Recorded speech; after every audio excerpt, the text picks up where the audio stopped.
Good morning. Hi, my dear all students. Today we will read about exercise 10.2 number 1 questions. निम्नलिखित सदिशों के परिमाण का परिकलन कीजिए. ए vector, B vector, C vector. बनाने से पहले हम लोग परिमाण को निकालना सीख लें. यदि A vector equal to x i cap plus y j cap plus z k cap, then A का परिमाण बराबर under root x square plus y square plus z square. इसको हम लोग पढ़ेंगे मैग्नीट्यूड ऑफ ए. इसका एग्जाम्पल एक देख लेते हैं.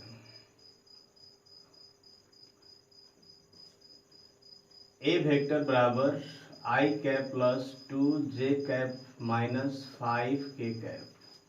Here x equal to 1, y equal to 2, z equal to minus 5. Then magnitude of A is equal to under root परिमाण of A, यानी A का परिमाण बराबर under root x square plus y square plus z square is equal to under root 1 square plus 2 square plus minus 5 का square equal to under root 1 plus 4 plus 25 equal to under root 30. यहाँ पर x का value 1, y का value 1, z का value 1. तो a का परिमाण यानी मैग्नीट्यूड ऑफ a बराबर under root x square plus y square plus z square होता है 1 square plus 1 square plus 1 square 1 plus 1 plus 1 under root 3. यहाँ पर x बराबर 2 है, y बराबर -7, z बराबर -3.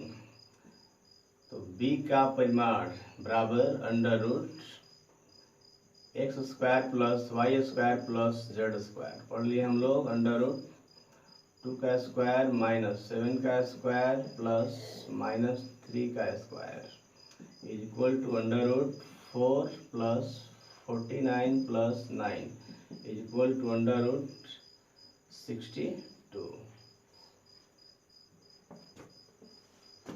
Here x is equal to 1 by root 3, y is equal to 1 by root 3, z is equal to minus 1 by root 3. Magnitude of c is equal to यानी c का परिमाण x square plus y square plus z square is equal to under root 1 by root 3 का square plus 1 by root 3 का square plus minus 1 by root 3 का square equal to under root 1 by 3 plus 1 by 3 plus 1 by 3 equal to under root 3 का LCM 1 plus 1 हो गया. फिर इधर root 3 by 3 equal to under root 1 equal to 1. यही हमारा ए का परिमाण का ये आंसर हुआ, बी का परिमाण का आंसर हुआ और ये सी का परिमाण का आंसर हुआ.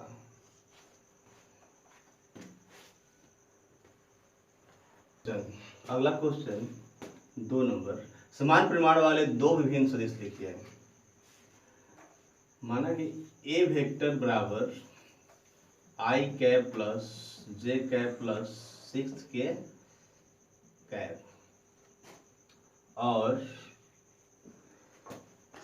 बी वेक्टर बराबर समान परिमाण चाहिए और दो विभिन्न मतलब भिन्न होना चाहिए.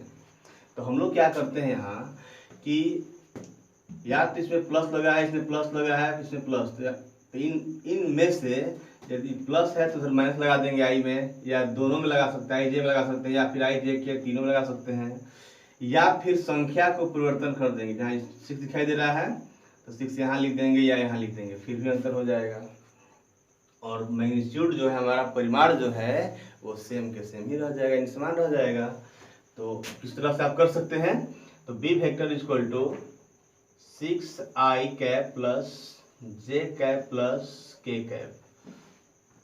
मैग्नीट्यूड निकाल कर देख लिया जाए. x equal to 1, y equal to 1, z equal to 6. इसका magnitude under root x square plus y square plus z square. A का परिमाण बराबर under root x square plus y square plus z square. Value रख देंगे हम लोग 1 square plus 6 square. 1 plus 36 is equal to under root 38। इसका भी देख ले रहे हैं हम लोग। तो x का वैल्यू 6, y का वैल्यू 1, z का वैल्यू 1।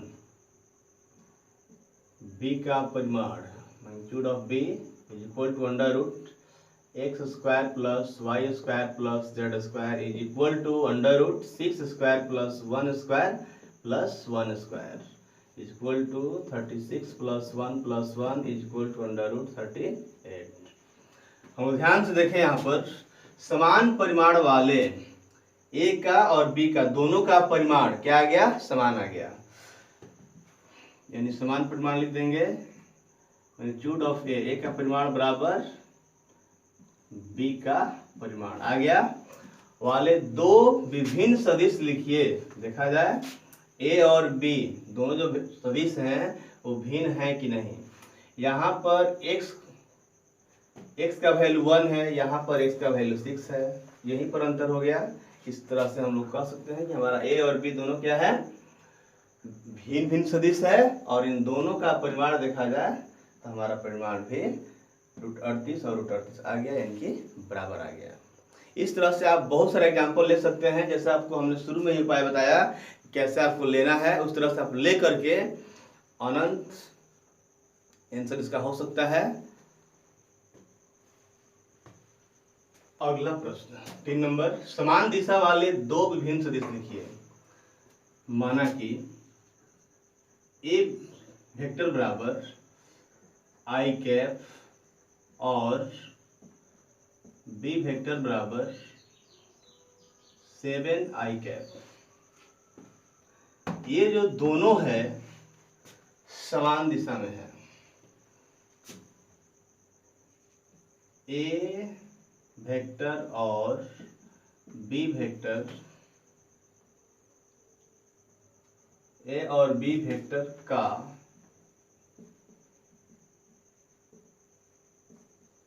समान दिशा है, क्योंकि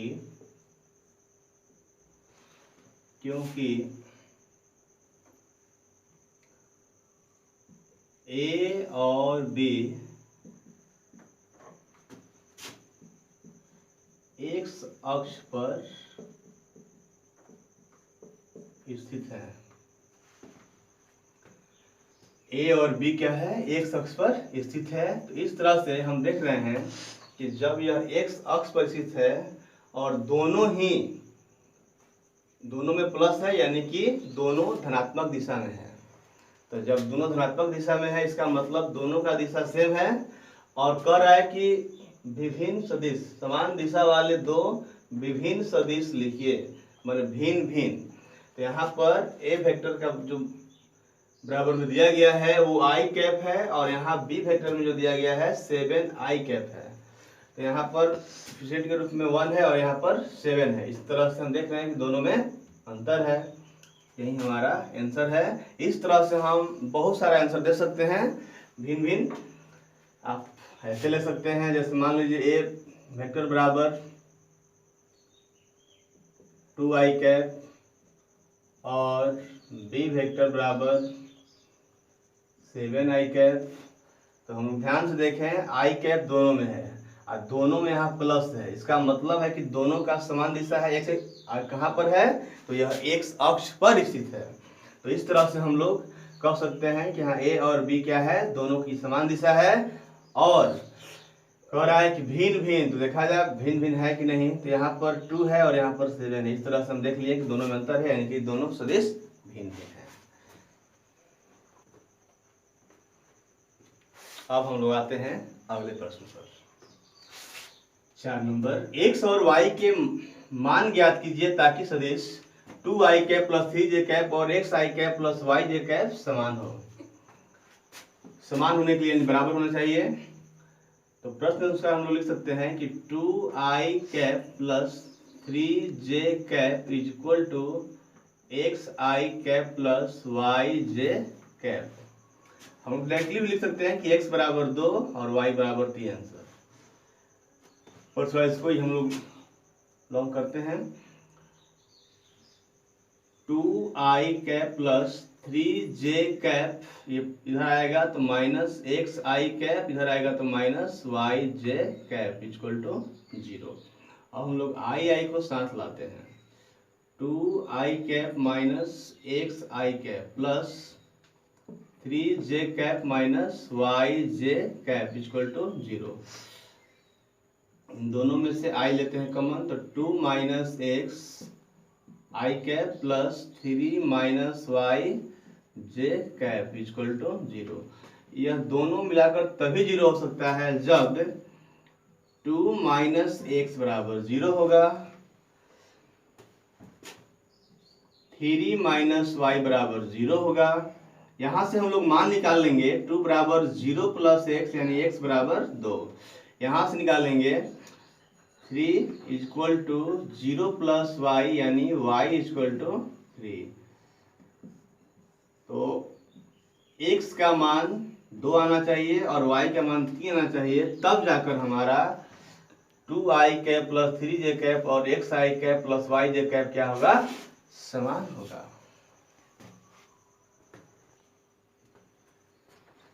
अब हम लोग अगला प्रश्न बनाते हैं 5 नंबर। एक सदिश का प्रारंभिक बिंदु 2,1 है और अंतिम बिंदु -5,7 है। इस सदिश के अदिश एवं सदिश घटक ज्ञात कीजिए। ब्रांच पहले हम लोग कुछ देखते हैं इस पर आधारित। मान लीजिए कि ये आपका प्रारंभिक बिंदु x1 y1 है और अंतिम बिंदु x2 y2 है। इसका नाम हम दे देते हैं ए बी। तो इस कंडीशन में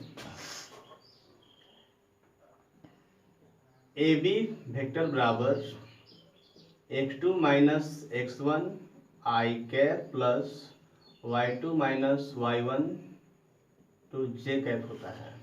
इस पर एक एग्जाम्पल देखते हैं।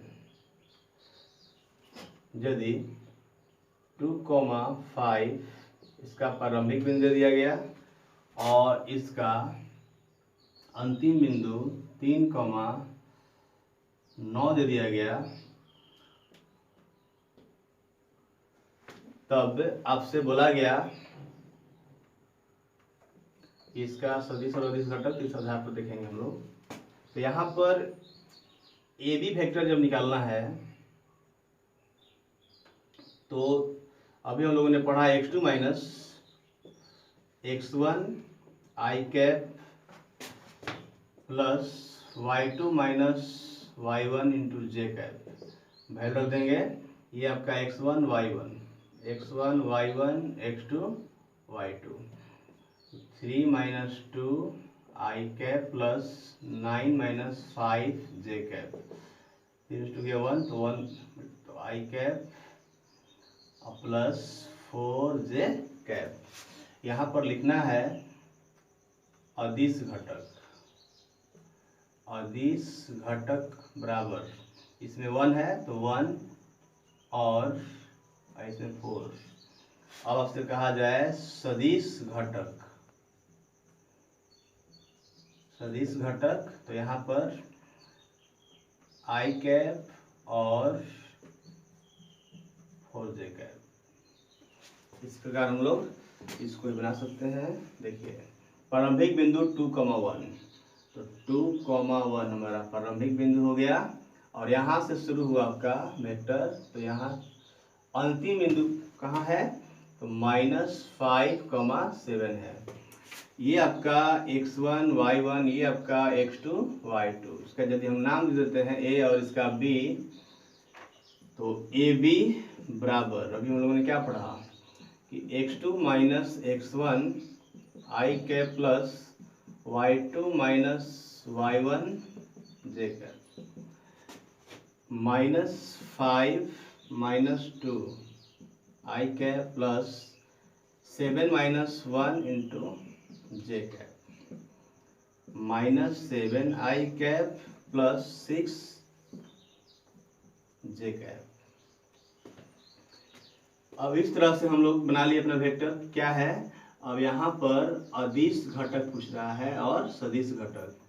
तो अदिश घटक बराबर -7 और 6, -7 और 6।